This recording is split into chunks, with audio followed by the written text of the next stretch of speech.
Talking रेनेटल्स दोस्तों, मेरा नाम कोमल है।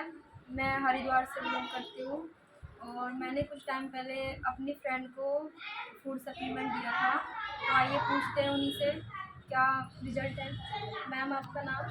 मेरा कपिल। आप कहाँ से हो? मैं ज्वालापुर से हूँ।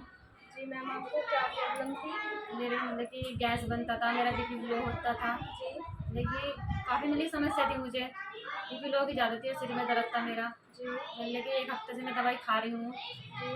तो मुझे आराम लग रहा है, मतलब कि बहुत आराम है मुझे। और मैं कहीं जाती थी, मैं थक जाती थी। जी मैम जी, आप कौन सी दवाई खा रहे हो? मैं ओब्रोक खा रही हूँ, तो जो आपने दिया था मुझे 1 हफ्ते से मैं खा रही हूँ, देखिए बहुत बढ़िया है। तो मैम आप पब्लिक के लिए भी कुछ बोलना चाहते हो, आपको जो फ़ायदा हाँ, हुआ है? मतलब कि जो मुझे फ़ायदा है, मेरे जो बीपी है, गैस की बहुत ही मुझे दिक्कत थी, परेशानी मुझे बहुत थी पेट में मेरे। मतलब कि जो मैं खा रही हूँ, मतलब कि महिला मैं बोल रही हूँ सबसे, मतलब कि खानी चाहिए। अच्छा प्रोडक्ट प्रोडक्ट बहुत है। बढ़िया है, होता है। अच्छा अच्छा। हाँ। जी ठीक है मैम, थैंक यू।